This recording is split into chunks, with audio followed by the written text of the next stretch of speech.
ये ट्यूटोरियल है बिगिनर्स के लिए बहुत ही ज्यादा इम्पोर्टेंट, क्योंकि इस ट्यूटोरियल में आज मैं आपको बताने वाली हूँ एक्सेल के टॉप 5 बेसिक फॉर्मूलाज जो हैं sum, average, minimum, maximum and count. तो अगर आप भी हैं एक्सेल में बिगिनर या फिर आप ऑफिस वर्क सीखना चाहते हैं या डेटा एंट्री सीखना चाहते हैं तो ये ट्यूटोरियल आपके लिए बहुत ही ज्यादा यूजफुल है। तो ये ट्यूटोरियल स्पेशली फॉर बिगिनर्स है, इसको बिल्कुल भी स्किप ना करें और एंड तक जरूर देखें। और अगर आपको कोई डाउट रह जाता है तो आप हमें कमेंट में जरूर पूछ सकते हैं। So hello and welcome back to computer with Kritika. मैं कृतिका पांडे और चलिए स्टार्ट करते हैं आज का ट्यूटोरियल। आप देखिए यहाँ पर हमने एक मार्कशीट अपनी बना रखी है जिसमें हमारी क्लास 7 का है, बस चाहे उसे आप स्टूडेंट रिकॉर्ड कह दें, मार्कशीट जो भी। यहाँ पर आईडीज है, स्टूडेंट नेम है, फादर नेम है, Hindi, math, English, maximum marks है यहाँ पर। ठीक है, अब इसके बाद चलिए हम यहाँ पर फादर नेम पहले हटा लेते हैं, इसे इतना रिकॉर्ड सिर्फ रखते हैं क्योंकि फादर नेम का आई डोंट थिंक कोई नीड थी यहाँ पर। सबसे पहले यहाँ पर हम कवर करने वाले हैं सम फंक्शन को। देखिए सम फंक्शन का काम क्या होता है, दो या दो से ज्यादा वैल्यूज को ऐड करने के लिए सम फंक्शन का यूज किया जाता है। लाइक अब मैं आपको बताऊं, यहाँ पर जो स्टूडेंट्स हैं लाइक अमन है, अमन के हिंदी के 88 मार्क्स हैं, मैथ के 66 हैं, इंग्लिश के 33 है। यहाँ पर मैक्सिमम मार्क्स सबका इक्वल है, लेकिन आपको यहाँ पर निकालना है इनके टोटल मार्क्स या फिर आप ऑप्टेन मार्क्स कह सकते हैं। अब ये ऑप्टेन मार्क्स निकालने के लिए आप क्या करेंगे, तो जब भी आपको कह दिया जाए कि कुछ नंबर्स को जोड़ के आपको एक वैल्यू निकालनी है, आप ऐसे सिचुएशन में हमेशा सम फंक्शन का यूज करेंगे। चलिए बहुत बेसिक तरीके से स्टार्ट करेंगे भाई, जो लोग बिगिनर है ऑब्वियसली उनके लिए बहुत ज्यादा इंपॉर्टेंट है बेसिक से सीखना। अब एक्सेल में कोई भी फॉर्मूला एंटर करने से पहले हमेशा इक्वल का साइन लगता है, ये आपको अच्छे से पता होगा। अब इसके बाद आपको सम फंक्शन का नाम लिखना है, SUM। और आप देखिए जैसे आप सम लिखेंगे ना, आपको ये दिखा भी देगा adds all the numbers in a range of cells. आप सेल्स की जो एक रेंज सेलेक्ट करते हैं, उस रेंज में जितने भी नंबर्स हैं उनको ये ऐड करेगा। सिंपल, कोई दिक्कत नहीं है। ब्रैकेट ओपन करना है क्योंकि एक्सेल के जितने भी फंक्शंस हैं सबके पैरेंथेसिस होते ही हैं, तो आपको ब्रैकेट ओपन करना मैंडेटरी है। ब्रैकेट ओपन करने के बाद आपको ये कहेगा number 1 comma number 2 comma number 3। इसका मतलब ये है जो नंबर्स को आप ऐड करना चाहते हैं उन्हें आप यहाँ पर लिखें या सेलेक्ट करें। कुछ लोग क्या करते हैं कि ऐसे नंबर को लिखने लगते हैं 88। अब ये कह रहा है नंबर 1 के बाद कॉमा लगाना है तो भाई कॉमा दे देना है, फिर लिखते हैं 66, फिर लिखते हैं 33। मगर एक सही तरीका नहीं है। अगर आपके पास यहाँ पर 10, 20 या 50 नंबर आपके ऐसे लिखते रहेंगे, खैर आपने लिख लिया, जिसका मैं आपको एक नेगेटिव पॉइंट बताऊं, ब्रैकेट आपने क्लोज कर दिया, करना है और एंटर कर दिया, आ जाएगा। लेकिन जब आप इसे पकड़ के ड्रैग करेंगे, जैसा कि आपको पता है एक्सेल में एक बार फॉर्मूला अप्लाई करने के बाद ये जो छोटा सा में राइट बॉटम कॉर्नर में एक डॉट सा मिलता है, पॉइंट सा, उसको ड्रैग करते हो तो सबका कैलकुलेट होके आ जाता है। अब गाइस क्या ये सबका सही कैलकुलेट होके आया है? क्योंकि इनके मार्क्स तो 187 थे, मगर इनके तो 45, 96, 85, क्या ये भी 187 हुए? नहीं।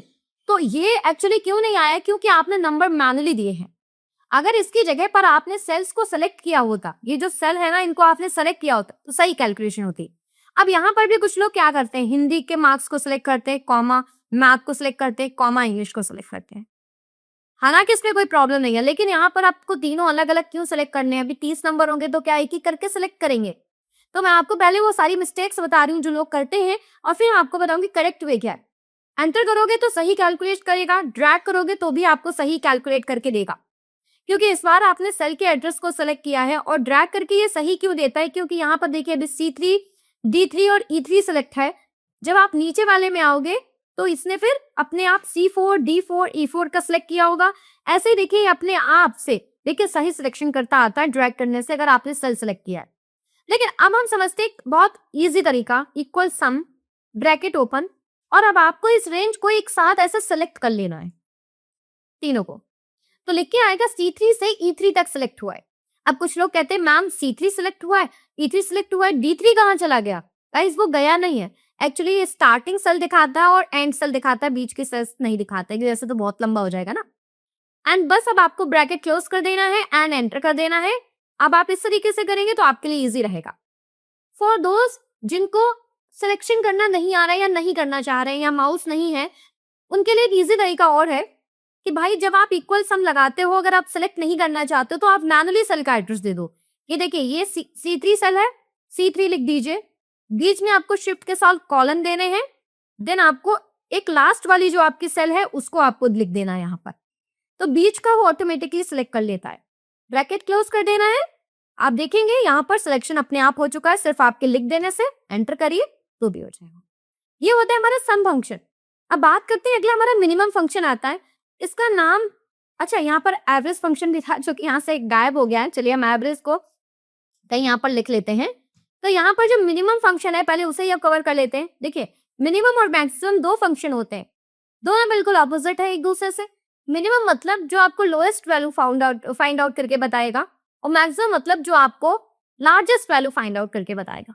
लाइक अब मैं कह दूं यहाँ पर कि सबसे ज्यादा मार्क्स किसके हैं, सबसे ज्यादा मार्क्स इनमें से किसके हैं। अब अभी भी तो ये सिर्फ 5 लोग हैं, तो आप बता देंगे भाई सबसे ज्यादा मार्क्स जो है वो 256 नेहा के हैं। लेकिन अगर ये 50 लोगों का रिकॉर्ड होगा, आप कहाँ तक देखेंगे। तो आपको जहां पर सबसे ज्यादा मार्क्स फाइंड आउट करने हो उस जगह पर आप अपना फॉर्मूला अप्लाई कर सकते हैं। वो फॉर्मूला का नाम है मैक्स। जरूरी नहीं यहीं पर लगाओ, कहीं भी लगा लो, कोई दिक्कत नहीं है। इक्वल मैक्स, ब्रैकेट ओपन करना है। अब आपको उसी तरीके से जैसे सम में पूरी रेंज सेलेक्ट की थी वैसे आप यहाँ पर भी पूरी रेंज सेलेक्ट कर ले। ब्रैकेट क्लोज करेंगे एंड एंटर कर देंगे। आप देखेंगे यहाँ पर आपको मैक्सिमम मार्क्स मिल जाएंगे। सेम इसी तरीके से मिन फंक्शन जो आपको लोएस्ट वैल्यू फाइंड आउट करते देता है। इक्वल मिन, bracket open, select the range, bracket close and enter. Minimum value क्या है 187। सम फंक्शन दो या दो से ज्यादा वैल्यूज को नंबर्स को ऐड करता है। Maximum function max function maximum value बताता है लाइक लार्जेस्ट वैल्यू। मिन फंक्शन लोएस्ट वैल्यू आपको बताता है स्मॉलेस्ट वैल्यू। अब बात आती है आगे एवरेज फंक्शन की।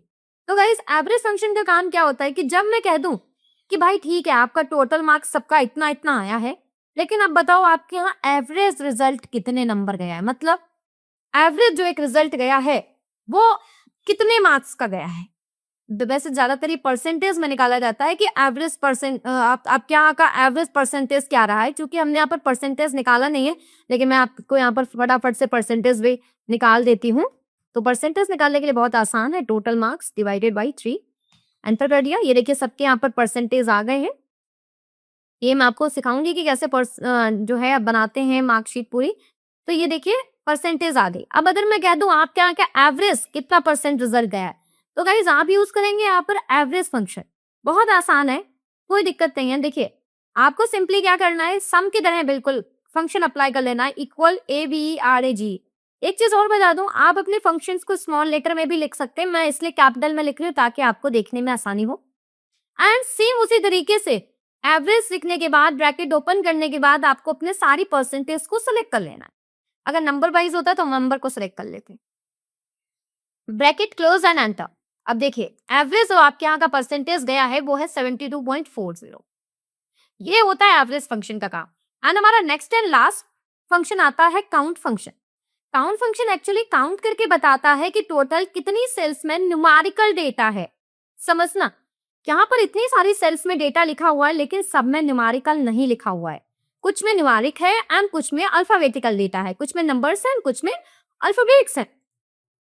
तो काउंट फंक्शन सिर्फ उन सेल्स को काउंट करता है जिनमें न्यूमेरिक डेटा है, अल्फाबेट वालों को काउंट नहीं करता है। सिर्फ सेल्स काउंट करने का ये काम करता है।